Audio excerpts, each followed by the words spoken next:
Friends, మనకి ఏదైనా major health issues వస్తున్నాయి అనుకోండి ఫ్యూచర్లో, దాని యొక్క సిమ్టమ్స్ మనకి ముందుగానే తెలుస్తాయి అనమాట.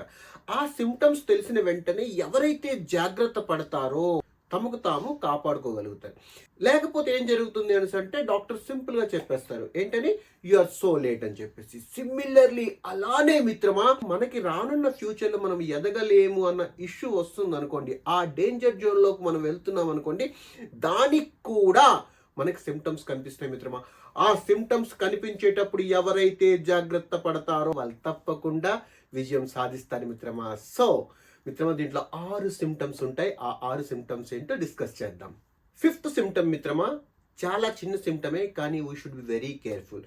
ఈ సిమ్టమ్ ఎలాంటిది అని అంటే, మనము మ్యానిపులేటింగ్ ద వర్క్ అనమాట. ఈ మ్యానిపులేటింగ్ ద వర్క్ అని అంటే, మనం అనుకున్న పని చేయకుండా, అనుకున్న పని సమయానికి చేయకుండా, దాంట్లో షాకులు చెప్పడం మొదలెడతాం అనమాట. ఆ పని నుంచి తప్పించుకోవడానికి, మనమున్న ఫీల్డ్లో మనం చేయవలసిన పనిని తప్పించుకోవడానికి ఏవేవో చెప్పి మనం తప్పించుకుంటుంటాం.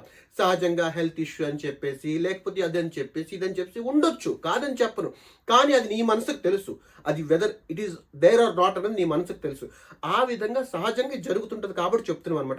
ఏదైనా పనిని తప్పించుకోవడానికి, ఆ పని నుంచి నువ్వు తప్పించుకోవడానికి ఏదైనా సరే షాక్ చెప్పి తప్పించుకుంటే మాత్రం అది కూడా ఒక సిమ్టమ్. ఫ్రెండ్స్, కంప్లీట్ వీడియో చూడాలంటే స్క్రీన్ పైన ఉన్న వీడియో లింక్ పై క్లిక్ చేయండి ప్లీజ్.